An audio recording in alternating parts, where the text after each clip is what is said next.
Something bad is the sign for you. What is it? It's the curses.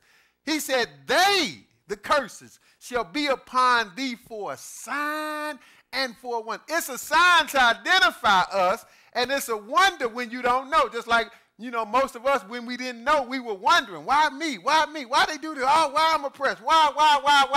I ain't lying. I was little. I used to say, why I got to be the nigga? I said that to myself. Why I got to be the nigga?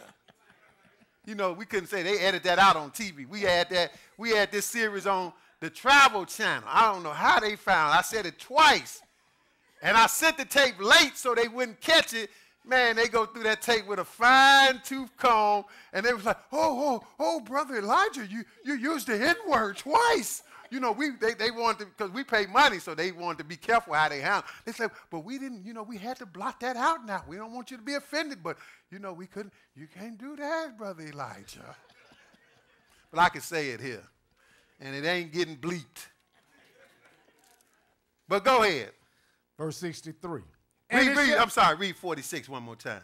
Verse 46, and they shall be upon thee for a sign and for a wonder, and upon thy seed forever. See, they shall be upon thee for a sign, the curses, and a wonder. You wonder what the heck is going on. Why me? Why we in this particular? Why this happened? Why? Hey, because we sinned against God. And they're going to be upon your seed. So even though you didn't necessarily do nothing, you wake up, you born under a curse. You born in slavery. When you was born, you didn't have nothing to do with it, but you just the descendants of a hard-headed people. And you prove to be just as hard-headed because you still don't do what the Lord say. Right.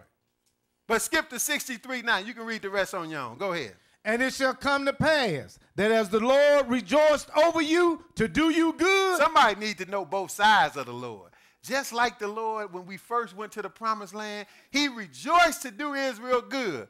Because they were blessed for a moment in the promised land. Because we read the first couple of verses. The blessings last for about 14 verses. We read the first two, how he said, you're going to be blessed if you obey. But then the curses set in the rest of the chapter.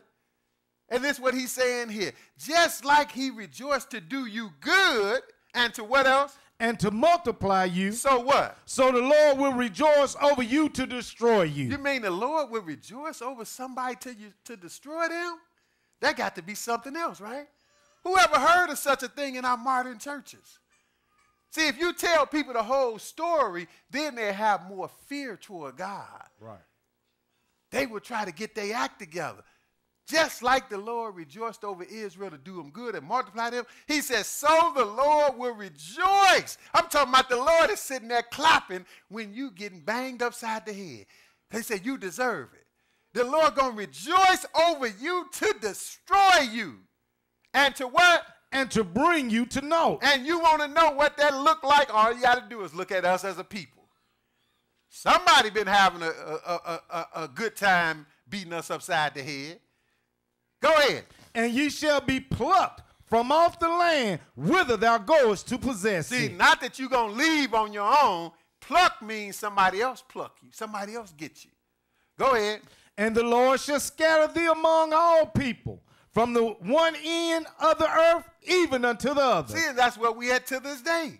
Scattered all over the world. One end of the earth to the other. But in the end, the good news is that it's some light at the end of the tunnel because God don't change. That's why he said in Malachi 3:6, he don't change. Therefore, you sons of Jacob are still here. You're not consumed because he's going to bring us back in the end. Because he didn't chose us for nothing. He chose us to be his priest forever. So even though he cursed us for now, it's going to end up a blessing all over again in the end. That's the good news. And this is what we're waiting on now. So he said he's going to scatter you among all people from one end of the earth to the other. And when you scattered among these nations, instead of turning to the Lord, obeying his commandments, which is going to make the difference, what you doing now, even to this day? And there thou shalt serve other gods. See, we worshiping other gods, false gods. Go ahead. Which neither thou nor thy fathers have known, even wood and stone. See, and that's what we doing to this day. That's why, it's too hard. They make you think. to celebrate the weekly Sabbath on the seventh day, so they all go to church on the first day, serving another God. It's too hard to keep the holy days that we observe that's in their Bible. Oh, that's too difficult. We can't do that. Let's just celebrate, Christmas and Easter, Halloween, Thanksgiving, even Thanksgiving. If you're not thanking the God of this Bible, tell me who you thanking. The Bible talk about give thanksgiving to the Lord, but it don't talk about on a particular Thursday with no turkey. It don't talk about it, So even that is, you are dealing with the wrong one. You worshiping other gods. You worshiping gods that somebody else told you about instead of the God that put you in this predicament. There you're going to serve other gods, which neither thou nor thy fathers have known, wood and stone. Go ahead, 65. And among these nations shalt thou find no ease, neither shall the sole of thy foot have rest.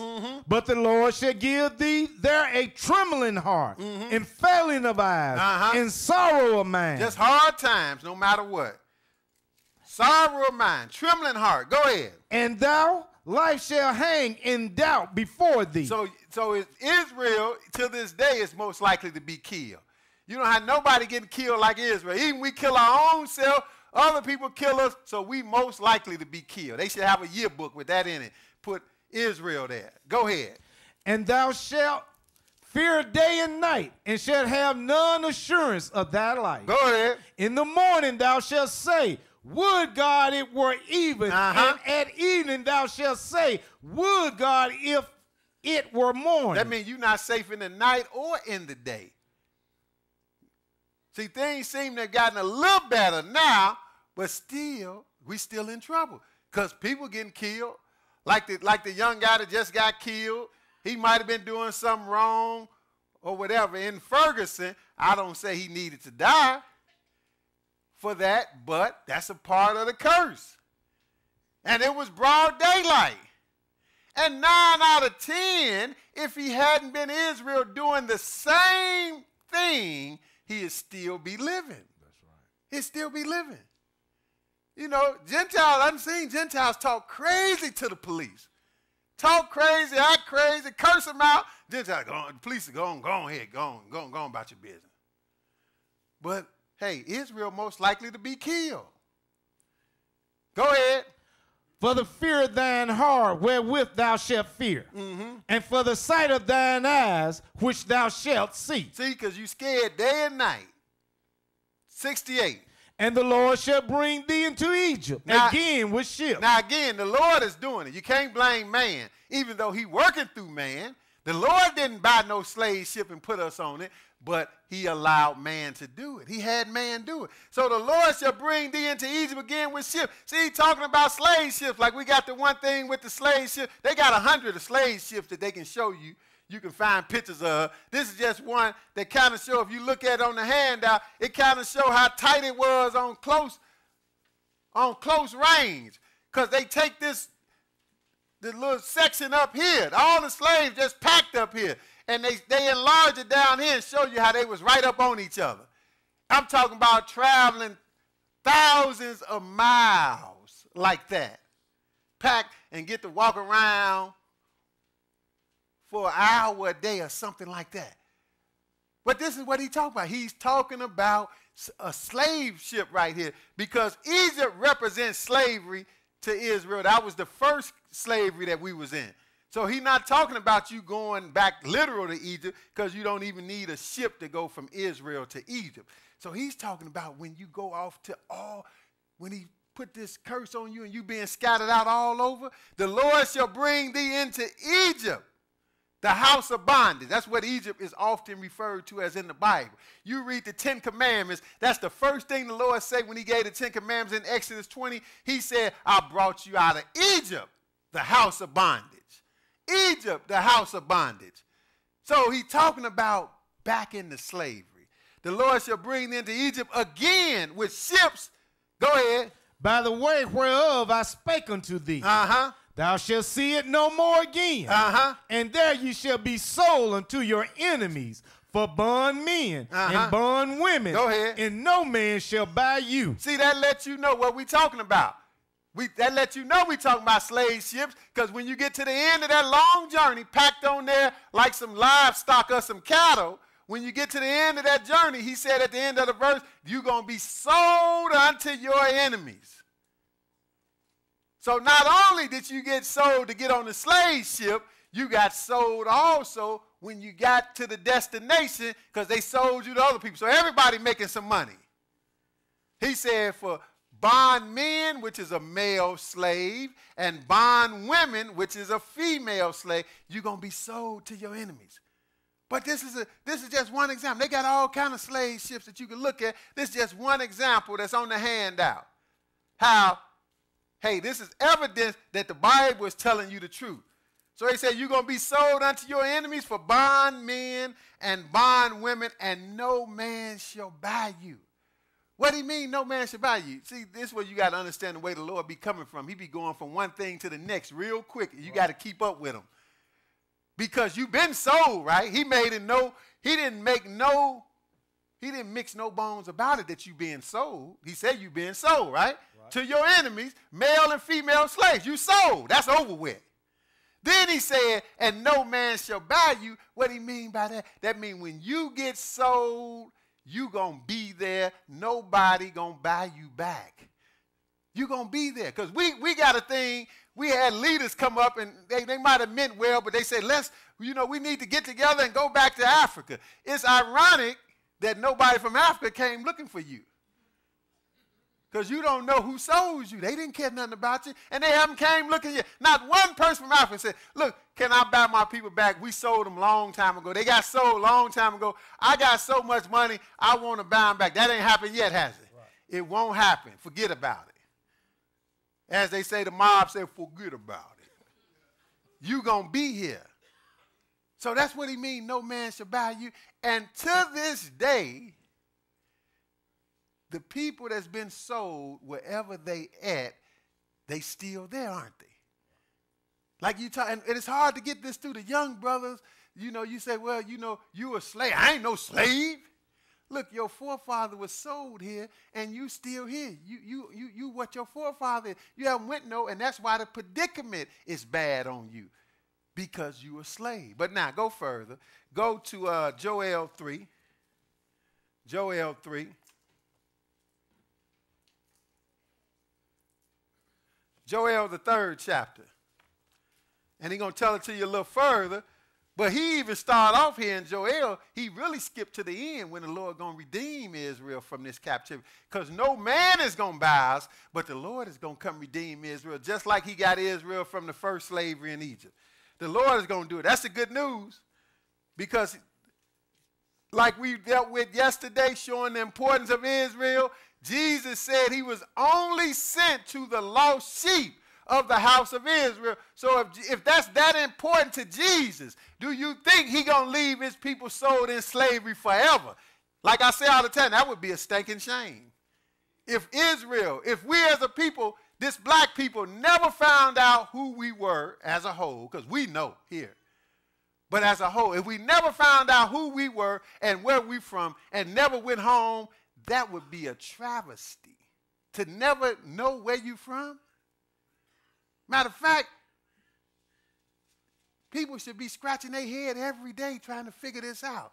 Because this is amazing that you don't have nowhere to call home. That's amazing. Even some Gentiles, some Sir Lancelot Gentile, he made a quote one time, and he probably wasn't thinking about us, but he said, it's a shame for the man who have never known his homeland, who have never said one time, this is my native country. So he was letting it be known, if you don't have that in your mind, hey, something is wrong. And we don't realize that something is wrong. Just like he said in Isaiah 1, he tells you point blank, he said, even the ox know his owner, and the ass, a donkey, know his master's crib, but Israel don't know. And worse than not knowing, he said, you don't even consider. You don't even consider that you are a lost people. But now, Joel 3:1. Go ahead. For behold, in those days and in that time, when I shall bring again the captivity of Judah and Jerusalem. Notice it's always captivity, because that was the bottom line for Israel. That's the bottom line of the curse that God put on Israel. It ends in slavery. And when you go into slavery, you're just going to be there to the end. But now he really talking about when he reverse it in the end. He said, when he bring again, mean he bring us back from captivity now. But he going to talk about what has happened leading up to the end. Go ahead. I will also gather all nations. That's what he going to do. This is what Jesus is going to do when he comes. People don't know really what Jesus is coming to do. See, if you knew really what the Bible was telling you, you wouldn't be lying about a rapture and going to heaven. You would know Jesus coming to get his lost sheep for the final time. That's at the head of his agenda to get his lost sheep. You know it got to be important if he wouldn't even deal with other people when he was here the first time. He said, I am not sent but unto the lost sheep of the house of Israel. That means Israel got to be important to him, right? Go ahead. And will bring them down into the valley of Jehoshaphat, and will plead with them there. He going to plead with the whole world, all the nations. He going to deal with them for Israel like he dealt with Pharaoh for Israel. This time we in all nations, though. He said, I'm going to plead with them there for who? For my people. I will gather all nations and will bring them down into the valley of Jehoshaphat and will plead with them there for my people. That's right. And for my heritage, Israel. Israel. That's who he dealing with.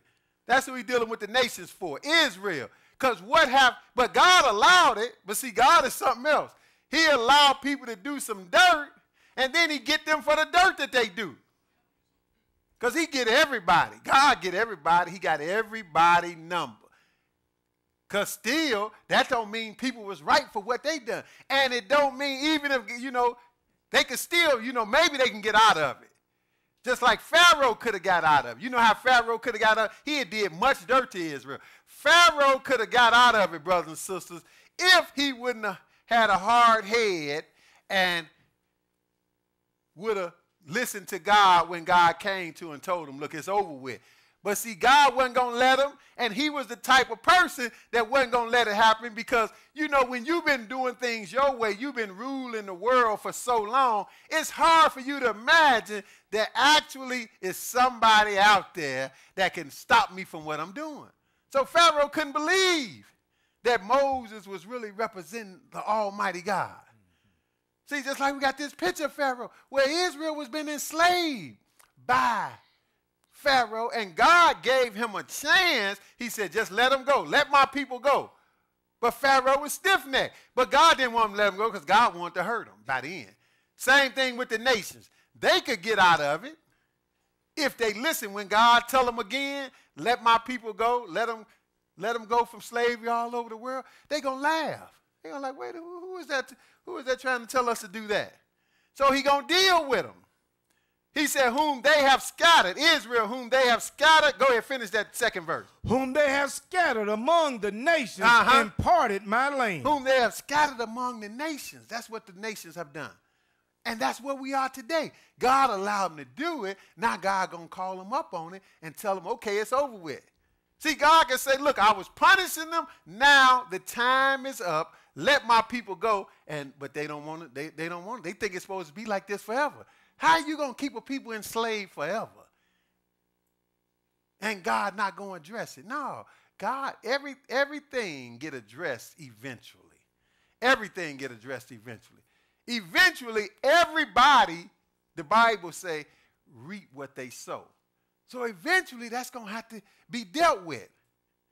So they scattered Israel among the nations, and they split God's land up, and now they fighting over it to this day. Can't get no peace over there because it don't belong to them. Verse 3. And they have cast lots for my people. Wait a minute, and they have cast lots. See, Israel haven't been nothing in this country but property, where they treated you like a cow or horse. They had an auction for you. Just like right now, they still have car auctions and house auctions where they had Israel auction. You just wasn't known as Israel. Right. He said they have cast lots. Cast lots mean they was giving you to whoever came up with the highest bid. But go ahead. and have given a boy for an harlot, and sold a girl for wine, that they might drink. They gave a boy for an harlot and sold a girl for wine that they might drink. So really just wasn't nothing but profit. Didn't even care much about it. Gambled for you or whatever because it wasn't nothing but property. But now, skip to verse 6 and read that. The children also of Judah and the children of Jerusalem. See, this is how you know the real children of Judah and the children of Jerusalem. They are not in a high place in society, brothers and sisters, like the so-called Jews. No, the children also of the children of Judah and the children of Jerusalem, what happened to them? Have ye sold unto the Grecians? They got sold unto the Grecians. Just like Moses said in Deuteronomy 28, when you went on those slave ships, you got sold to your enemies. Right. For bond men and bond women. Here you got sold again. See, we think, matter of fact, we like to blame the white man. Show you it's not a black thing. We like to blame the white man. Oh, the white man took us from Africa. Look, the white man bought some property from some black people, some Hamites. Some other people that look like us sold us. That's who he's really talking to in these verses. The people, he's addressing the people that sold us. Because some black people that look like us sold, but they knew we wasn't the same because it's not a black thing. We think it's a black thing. Israel is just one group of blacks from among many. So he said, the children also of Judah and the children of Jerusalem, how ye sold unto who? The Grecians. The Grecians. That means the Gentile. Who is he talking to? If you back up to verse 4, you read on your own, he's talking about these black nations, Tyre and Zidon. These are Hamite nations. They the ones had us in captivity in Africa, in the west coast of Africa, and sold us. When the Gentiles come looking for some slaves, they say, oh, we got some. Come bring us some rum. Bring us a bunch of rum. You know, we can use some. Y'all got them new guns and stuff. We can use some of them little one-shooting guns. Bring us some of them. And we will have you some slaves ready to go. So somebody sold us to the Gentiles. That's what Grecians stand for. Go ahead. That ye might remove them far from their border. Oh, when you go on slave ships, you go a long way from home, don't you? And we so far from home, we don't even think about home no more. We don't. As a whole, we do here. But now, we're going to go to Isaiah 5. But before we read Isaiah 5, we're going to look at the other handout that we got, just an example of you being sold, auctioned off. Because we know that's what they did. They cast lots. They auctioned Israel. So you got this one up here. That's what it is. Nothing that we came up with. They had dates and times to have auctions. And that's a picture of an example of an auction. But they had signs, just like you would see signs about a car auction or house auction, where they had people auction, and it was Israel. Notice they got Negroes on here to be sold. A cargo. The one on the right said a cargo of 94, I guess, Negroes. Got saying that they healthy. So this is exactly what the Bible forewarned us about. Now let's go to Isaiah the 5th chapter, because you can't get away from the curse, brothers and sisters. God said it was going to happen. Isaiah knew it happened. In Isaiah, the first thing we read, Isaiah 43, he said he given Israel to the curse, Jacob to the curse, and Israel to reproach. Daniel knew it happened. He said the oath, that the curse that is written in the law of Moses, and the oath that is written there is poured upon us. Now Isaiah 5, we're going to read that, and we're going to come back to Isaiah in a minute. Isaiah 5, we're going to read one verse, verse 13. Then we're going to come back in a minute. Isaiah 5 and 13. Go ahead. Therefore my people are gone into captivity, because they have no knowledge. See, we can't blame nobody. We did not obey the Lord. We did not keep the knowledge that he gave us and follow it. We didn't keep his commandments. We decided to follow other things. So my people are gone into captivity because they have no knowledge. Captivity. And now today, we here preaching the word. We trying to dispense knowledge. People look at this as a bad thing because we not up here booping and booping, jumping and shouting with some music, dancing around. Because they done made praise and worship more important than simply getting some knowledge. Praise and worship is okay. But if you don't get no knowledge, it don't mean nothing. Praising the Lord is good. We do a little praising, but we know the big problem is knowledge. Therefore, my people are going into captivity because they have no knowledge. Go ahead. And their honorable men are famished. So the leaders, they don't know. They can't help us. Go ahead. And their multitude dried up with thirst. See, if the leaders famished and they leading us, like Jesus said, the blind lead the blind, we all end up in a ditch. So the multitude is starving for knowledge, and we in captivity. Now, keep your finger here. We're going to come back to Isaiah in a minute. We're going to run to Luke 21 because somebody will say, well, see, that's all Old Testament. Jesus just came. He came to just get away from all that. He don't care about no captivity in Israel. I'm telling you, people don't know Jesus. They think they do, but they don't. Luke 21, and we're going to read one verse here. See what Jesus had to say. If he was concerned about this people going into captivity and its significance. See, this got to be significant to the end because this is the people God chose. This is the people God used to spread his word. So unless we spreading his word, people are not going to know. That's why we got all these lies that people believe in now because we've been in captivity trying to survive, trying to dodge all the nooses from hanging on all the trees. So we ain't had time to preach nobody the word. 21 and 24, one verse. Luke 21, verse 24, read that. And they shall fall by the edge of the sword, and shall be led away captive into all nations. And Jerusalem shall be trodden down of the Gentiles, until the times of the Gentiles be fulfilled. See, not only did Jesus know about the captivity of Israel, he actually prophesied the nail in the coffin for Israel. Because most of them, by Jesus' time, most of Israel was in slavery already. Some of them would come back for the feast and come back to worship, but they was already had been taken into slavery. But it was still a handful around, and Jesus putting the nail in the coffin for them, like, look, all of Israel got to be scattered into slavery. Got to go on, the rest going to go on some slave ships. They're going to leave here. So he said they, talking about Israel, shall fall by the edge of the sword, kind of like Moses said. Exactly what Moses said. If you remember, we read Deuteronomy 28, verse 25. Moses said that the Lord going to cause you to be smitten by your enemies. You shall go out one way against them and flee seven ways before them, and shall be led, removed into all the kingdoms of the world. So Jesus really saying the same thing. He said they shall fall by the edge of the sword and shall be led away captive into all nations. Same thing we've been reading. Just like he said in Joel, sold to the Grecians. Led away captive into all nations. Now you gone, so they do what they want to do in your homeland, in Jerusalem. That's why he said in Jerusalem shall be trodden down of the Gentiles, because that's who rule the world, the Gentiles. Until their time is up. See, the Lord got a set time when the Gentiles' rulership going to be over. That's when it's going to end. So we're going to be in this predicament until that time. People want to act like, well, since Jesus came, well, see, we ain't got to worry about no curse. Jesus died for us, and that's it. It's over with. Not quite.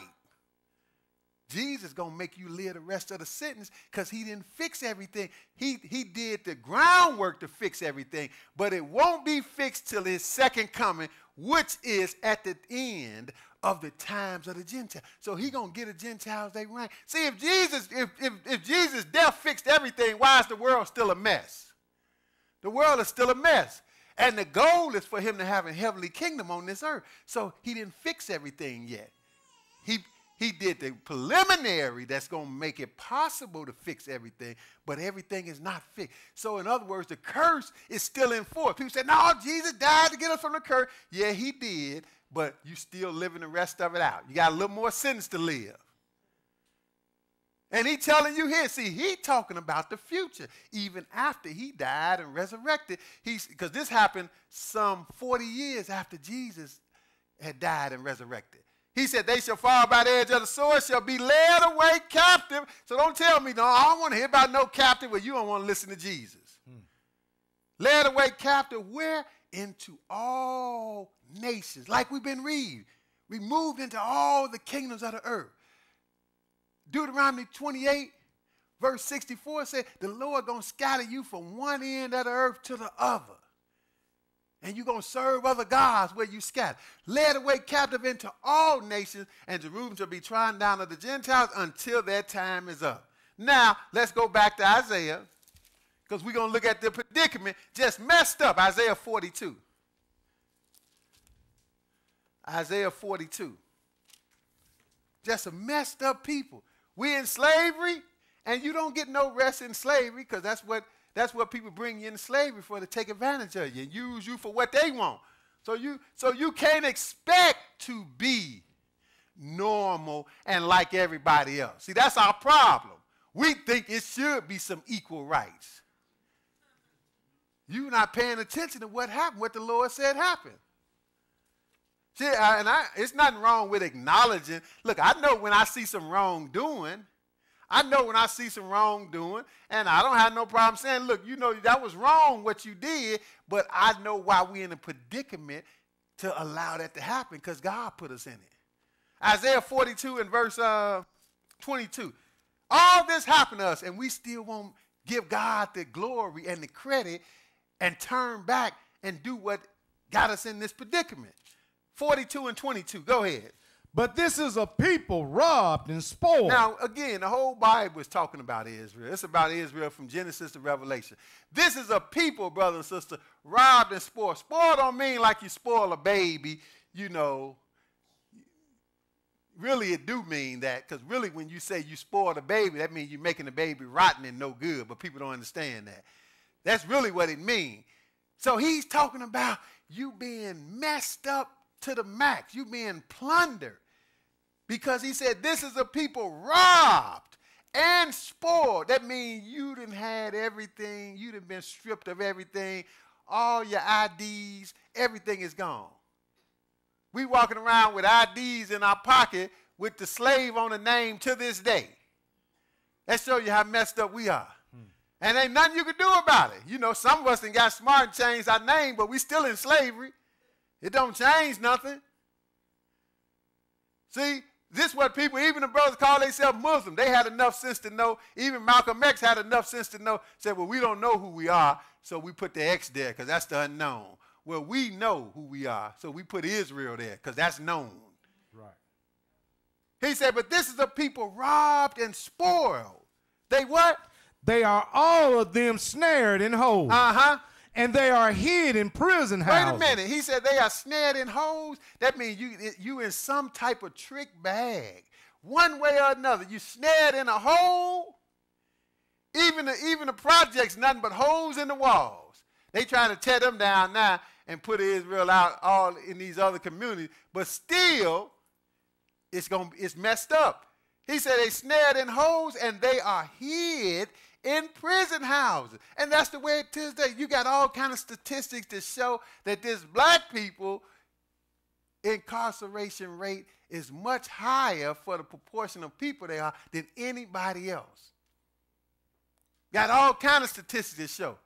Almost basically over 50%, the majority in prison, and a small minority in this country and other places. Small minority. Small percentage of the people in the country, but the majority in prison. Well, that's what he said. This is how you know. See, this don't happen to the people that call themselves Jews. This is the people robbed and spoiled. They are all them snared in holes. They are hid in prison house. They are what? They are for a prey, and none deliver. A prey means somebody taking advantage of you, and don't nobody deliver. This how it's been. So don't be surprised when a teenager gets shot down. It don't surprise me at all. It don't surprise me. Go ahead. For a spoil, and none saith restore. For they are for a prey, that means taking advantage of, and don't nobody deliver, and for a spoil, and don't none say restore. So they take everything, and they don't even give you the 40 acres and a mule. That's what they claim to do. That was a legal law that they came up with to get a slave 40 acres and a mule. Then after they thought about it, they said, nah, they don't need that. That's too much for them. So, but that's because the Lord wouldn't let them restore. The Lord not going to let them restore. That's why people feel guilty when you talk about this. Hey, wrong is wrong. And we don't say this to try to make somebody feel guilty. We say this so people would know why it really happened and what's necessary to be done. But wrong is wrong. Hey, Israel have been done wrong to the max in this country, and Gentiles don't even want to talk about it. Oh, that was way back then. I ain't had nothing to do with it. Look, you reaping the benefits of what happened back then. And it's still going on. So that's why he said none restore, because they're not going to get nothing back. It won't be any restitution for what's done to Israel. Every other people, atrocities have happened to them. Even the Indians got restitution. The Indians got some reservations to this day where they don't even have to pay taxes. Boy, I wish they'd let us off the hook for that, but it ain't going to happen. It ain't going to happen. Because none said restore. So people that have been misused, a lot of people have been misused, but Israel is the one going to be misused and not going to get nothing back for it. And the Lord want to know, do we recognize this? That's what the Lord is saying, 23. Who among you will give ear to this? Uh-huh. Who will hearken and hear for the time to come? See, the Lord said, who going to listen to what I said was going to happen, and it's happening? Who going to pay attention when it happened? 24. Who gave Jacob for a spoil and Israel to the robber? See, who put us under this curse? We can't blame no man. We can't blame the white man. Who gave Jacob for a spoil and Israel to the robbers? Who did it? He going to tell you who. Did not the Lord? The Lord did it. Go ahead. He against whom we have sinned? Why? For they would not walk in his ways. Uh-huh. Neither were they obedient unto his law. Going back to Deuteronomy 28. That's the reason. See, when you know the reason, then you don't have time to be mad at somebody else. You can start addressing the reason. 25. Therefore he hath poured upon him the fury of his anger and the strength of battle, and it hath set him on fire round about. Yet he knew not. See, and it burned. Go ahead, finish that. And yet he laid it not to heart. See, that shows you we are blind people. We blind. All this stuff happening to you, and you won't give God the credit and acknowledge that God did it. And once you do that, you will know what's necessary to make it better and to eventually get out of the situation. This all came from the Lord. Stuff couldn't happen to us like this just by chance. So he said, the Lord said, therefore he poured upon him the fury of his anger. That means God was angry with us. And the strength of the battle. And what it do to us, he says, set him on fire round about. So as a people, we are burning up. We on fire. We in a house that's on fire. We burning up. And it said, yet he knew it not. How in the world can you be on fire and not know it? You really are turning the blind eye, putting your head in the sand. That's what I told you Israel do. Got all kind of issues, stick their head in the sand. I ain't going to claim it. Look, you burning up. Let me help put the fire. Nah, I ain't going to claim it. I ain't burning. You on fire. He said, and he know it not. How can you be on fire? You didn't have people that was literally on fire. We didn't have fame like, well, who was that? Richard Pryor, Michael Jackson. They was on fire. I guarantee you they knew it. I don't even care if Richard Pryor was high. He knew his high came down when that fire got to him. He knew he was on fire. But the same thing applies to us, and we don't know it. He said, and it burned him. It's burning you, and he won't lay it to heart. That's true. We are hard-headed, stiff-necked people. So we build churches and act like nothing is going on. We just blessed and highly favored. And even your little church ain't nothing but a little hole in the wall storefront and running around talking about you blessed. Don't make no sense. But now, go further. Go to Galatians 3. we're going to read one verse here. Galatians 3. And we're going to read verse 13. 3 and 13. And then we're going to take a look at the exhibit one more time. And we're going to wrap it up after that. Galatians 3 and 13. Okay, go ahead and read that. Christ have redeemed us from the curse of the law, being made a curse for us. For it is written, cursed is everyone that hangeth on a tree. See, so now this is some more proof positive. Now people say, well, Christ redeemed us from the curse. Yeah, he did redeem us from the curse, but we still got to finish it out. First of all, the real curse that Christ redeemed us and everybody else that believed from is not this particular curse in Deuteronomy 28. The ultimate curse for mankind is death, because the wages of sin is death. See, so that's ultimately what Christ came to get us out of. He's going to deal with this physical curse for Israel as well, but ultimately the curse that we had to get out of was death, because that's where it all ends. It ends in death. So, yeah, Christ redeemed us from the curse of the law, which was death, and you can throw this under because we've been getting beat down and destroyed. However, it hasn't materialized yet because we still dying. That's why I say it's not going to come to fruition until he make his second coming. Because else, people shouldn't be dying. People that believe in Christ die today, and they do die. And they have to wait on the resurrection. So therefore, it's like we got to complete the sentence out. So the same thing with this physical curse that's specifically on the nation of Israel. Yeah, Christ came to get us from out of this, but he's not going to do it, like he said a number of times, until he come back. Because he said we were stiff-necked when he came the first time. So in Matthew 23, he said, now you got to wait on me now. You got to wait now. And now I'm going to leave your house to you desolate. So everything hinges. This will come to fulfillment when he come back. But in the meantime, he gave you an example as far as being cursed. Read that part again. I'm sorry. For it is written, cursed is everyone that hangeth on a tree. See, that's in Deuteronomy. So Christ had to hang on a tree to get us from under the curse of death. And ultimately, he's going to get us from under this physical curse. But it's written in Deuteronomy, he that hangeth is a curse, brothers and sisters. He that is hanged is a curse. Now, you got all these on the other side of this billboard, this bulletin here. You got all kind of brothers that's been hanging on trees, and this is just a small portion of it on this side. So it's written, cursed is everyone that hangeth on a tree. That lets you know for sure that this is the people been cursed. Now, I'm sure some other nationalities been hung on a tree, but none like us. Nobody like us have hung on trees. I'm talking about even in recent history being hung. Right. So, and we got the one, we can identify the people that's been hung, because some Gentile, I'm going to tell you, some Gentile claim ownership of these pictures.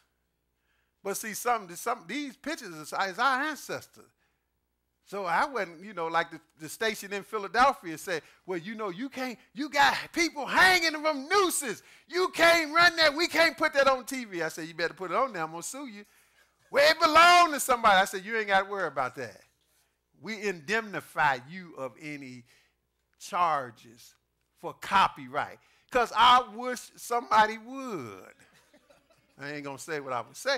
I wish it would try to say something about, because these is our ancestors. So you're going to claim ownership of it. But look, it tells you who, these are real people. This is not just some pictures somebody drew that proved that Israel got hung. So now, if you look at the first one, after you get through with King Tut, and this was some Ethiopian ones next to King Tut, some Ethiopian entourage, all black people, artifacts that they dug out of tomb. Now the next one, as you go further over, you got two brothers hanging with a crowd of Gentiles watching. Who was that? That was Thomas Shipp and Abram Smith. They said it was a third brother who got away for a while. But that's who that was hung. And they were hung not too far from here in Marion, Indiana, it says. In Marion, Indiana, 1930. August 7th, 1930. Then after that, you got the one brother hanging, the one next to the end, which was Reuben Stacy. And notice, all of them, you got spectators because they looked at Israel just like an animal, just like it was even legal. It was law that Israel was 3/5 of a man. Right. So even if, because some of them, they was being accused and had done something wrong, but they'd make that up in a minute. So even if they done something wrong, is that how you treat somebody when you have a lynch mob and you condemn them to death yourself without trials and all that? Then you just watching like it's some kind of show? Even got little kids out there. That show you Israel was cursed to the max. So that was Reuben Stacy with spectators. Thomas Shipp and Abram Smith had spectators, right? Picture pose. They was posing. Somebody hanging, they posing by. That show you how Israel was looked at, though. Right. See, and again, I'm not mad at nobody. I'm just showing you that God made this happen for Israel disobedience, and you can't deny being cursed, brothers and sisters. So that was July 19th, 1935. That was in Fort Lauderdale. But going back to Thomas Shipman, you said, well, people left the South to come up north. Well, Marion, Indiana might be a little south, but it's still a northern state. Right. Fort Lauderdale, that's where Reuben Stacy was. The last one all the way over here is a sister, right? So sisters didn't get away from the noose either, did they? Laura Nelson. She was hung May 25th, 1911 in Oklahoma. Okemah, Oklahoma. Okay. Then you go down here. Again, on this side, you got the stuff that proved color. This side is proving the curse. On this side, you had the the Semitic nomads with afros. Then you had the other picture. Then you had the next brother that was hung, Virgil. This is more than one here. It's a bunch of brothers on here. This is Virgil Roberts, Thomas Jones, along with Joseph Riley and passerbys. They was hung on July 31st, 1908. That's the one right in the middle with the white shirt and stuff on. And then they was hung July 31st, 1908 in Russellville, Kentucky. The next one is Lee Daniels. He was by himself, hung, the one next to the end on the second row, next to the end. Lee Daniels, he was hung with picture poses, hung on August 3rd, 1920 in Center, Texas. And they don't even know this brother who hung with a bunch of people posing, looked like some young people posing with him. Somewhere at some time. They don't even know who he was. That shows you how wholesale being hung was for Israel. How wholesale it was. Now we're going to go to the last row. Again, you got some of the color artifacts, but right in the middle, this brother, he wasn't even hung, just hung. He was burned to death. Well, he was hung and burned, one or the other. And that was Elias Clayton. Oh, no, I'm sorry. Yeah, the first one in the middle, it's a bunch of them. Elias Clayton, Alma Jackson, and Isaac McGee. That's three brothers hung around this pole with a whole lot of people posing. Elias Clayton, Alma Jackson, and Isaac McGee with picture poses. And that was up north. That was in Duluth, Minnesota, June 15th, 1920. Then the one that was burned, Garfield Burley. Well, the one at the top, you got two hanging from a light pole at the top of that. Garfield Burley and Curtis Brown hung October 8, 1902, Newburgh, Tennessee. Then the one that was burned finally, Jesse Washington with picture poses, burnt and hung on May 16, 1916, Robertson, Texas. The last one over there by itself, nobody in the picture but him, Joseph Richardson, hung September 26, 1913 in Leachfield, Kentucky. So that shows you what the Bible say. Cursed is he that hanging on the tree. It's no coincidence that we done hung on more trees. It was so prevalent that the woman even had to make a song about it because it was so prevalent. It was a common occurrence. So she made a song about it, strange fruit hanging on trees. Right. But that shows you what the Bible say. Cursed is he that hanging on the tree. So Israel been cursed for sure. Now let's move further. Go to Deuteronomy 30.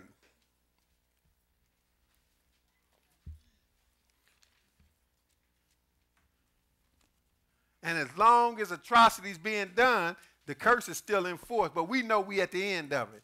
Deuteronomy 30 and verse 1. Okay, go ahead. Deuteronomy 30 and verse 1.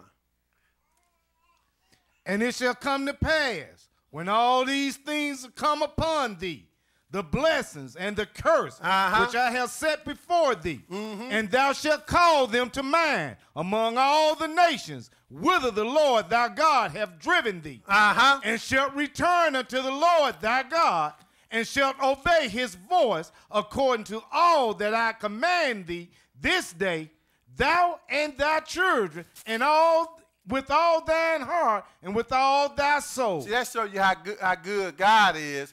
He tell you all the whole story, how you going to be cursed, but he don't leave you out there.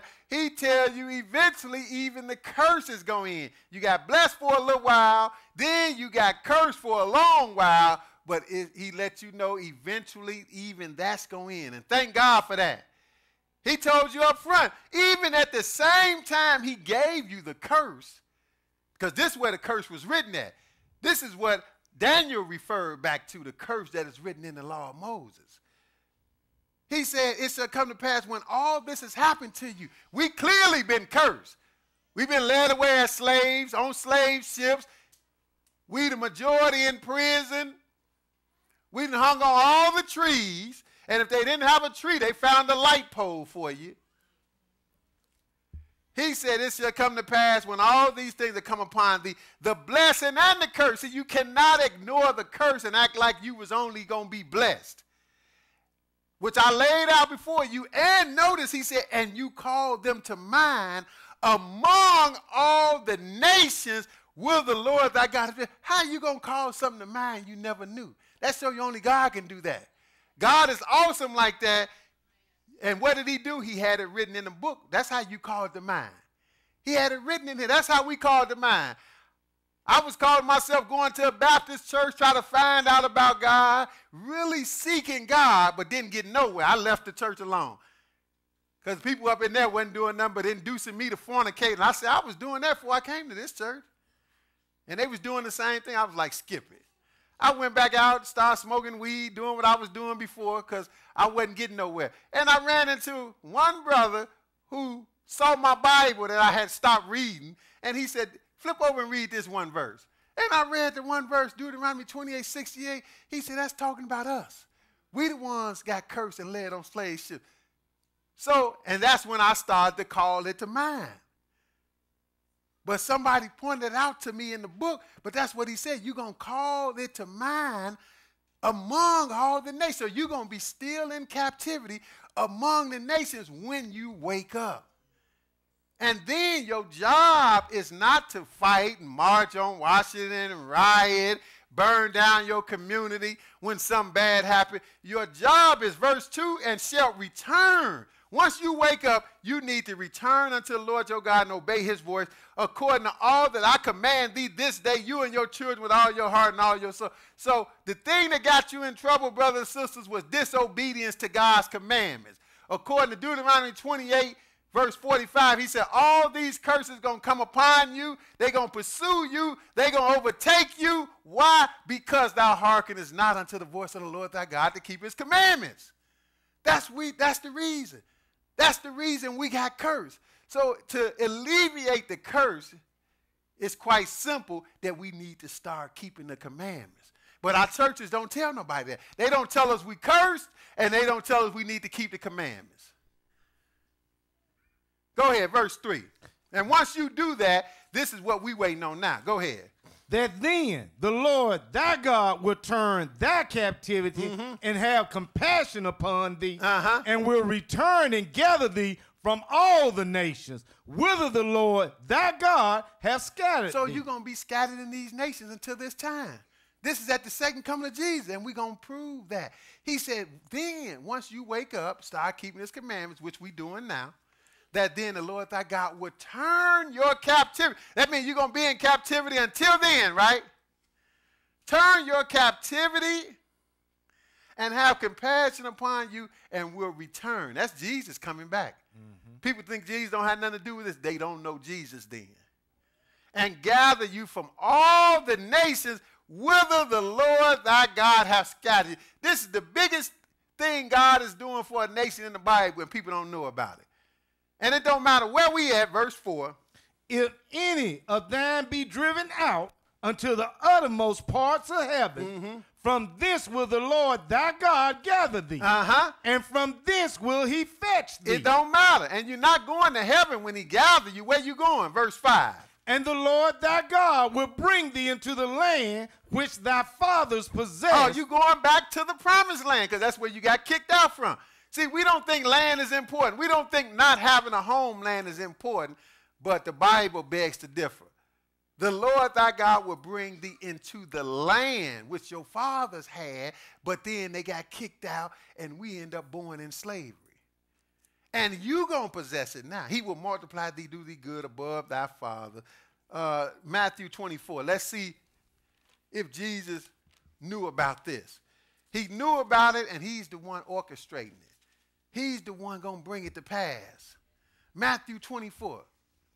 People think Jesus is coming to rapture somebody. Jesus is coming to gather his lost sheep from slavery all over the world. Matthew 24 and 29. Go ahead. Immediately after the tribulation of those days shall the sun be darkened, and the moon shall not give her light, and the stars shall fall from heaven, and the powers of the heavens shall be shaken. See, he going to roll the sky back, and he going to come down, but let's see what he coming to do. Go ahead. And then shall appear the sign of the Son of Man in heaven. Here he come. Go ahead. And then shall all the tribes of the earth mourn, and they shall see the Son of Man coming in the clouds of heaven with power and great glory. Oh, they're going to be shook up because he come, the sky done peeled back. Everything is shaking. They're going to be scared to death, but he going to give them a chance to do the right thing, but they not. Like he gave Pharaoh a chance. They not going to do it, though. So then what he going to do ultimately? Go ahead. And he shall send his angels with a great sound of a trumpet. And who they going to gather? And they shall gather together his elect. Oh, his elect is the chosen people, brothers and sisters. And where he going to gather them from? From the four winds. From four winds. That means wherever. East, west, north, and south. It don't matter, like Deuteronomy 20:30 just told us. From the four winds, from what? From one end of heaven to the other. That's what he just said in Deuteronomy 30. He said, if any of yours be driven out to the outmost parts of heaven, really referring to the earth, because he's going to make it heaven right here on earth. But that's where you scattered at, on the earth, but he called it heaven. If any of yours be driven out to the outmost parts of heaven, he said, from thence will he gather you, and from thence will he fetch you, and he bringing you into that land. So we know where we going from here. He said they're going to gather together his elect from the four winds, from one end of heaven to the other, all over, because that's where Israel is scattered, and God has not forgotten. Jesus has not forgotten. Go to Isaiah 11. We're going to make sure you know what four winds is. Isaiah 11, and we're going to read verse 12 and back up. Isaiah 11 and 12. Go ahead. And he shall set up an ensign for the nations, and shall assemble the outcasts of Israel, and gather together the dispersed of Judah from the four corners of the earth. See why he keep tell us he going to gather together. Gather together. Jesus just said he going to gather, send his angels, they going to gather together his elect from the four winds. Here it said he's going to gather together the dispersed of Judah from the four corners of the earth, because we got scattered out into slavery. And thank God he has not forgotten us. He scattered us out for disobedience, but in the end he said he's going to bring us back. He's going to gather. So that's what the four winds mean in Matthew 24. It means the four corners all over the world. Because that's where we at, all over the world. Now back up to verse 1. We're going to see that this is none other than Jesus doing this. Go ahead. And there shall come forth a rod out of the stem of Jesse, and a branch shall grow out of his root. See, that rod out of the stem of Jesse is Jesus. Jesse is King David's father, and Jesus had to come as a descendant of King David. So that's Jesus. But see, when he come back, he's coming as a spirit being. So what he going to do? Verse 4. But with righteousness shall he judge the poor, and reprove with equity for the meek of the earth. He looking for the meek and humble of the earth. And he going to give them some fairness now, which they not getting now. Go ahead. And he shall smite the earth with the rod of his mouth. Oh, he going to have to smite the earth, because that's the only way he going to deliver Israel from slavery all over the world. He going to have to humble this world. He got to let them know who the boss. He going to smite the earth with the rod of his mouth, and what? And with the breath of his lips shall he slay the wicked. He going to slay the wicked with the breath of his lips. Now, this is the time when this is going on. See, he going to have to do this, conquer the world to save Israel. Now, verse 9, and go ahead. They shall not hurt nor destroy in all my holy mountain. For the earth shall be full of the knowledge of the Lord as the waters cover the sea. See, but once he do this, it's going to be good.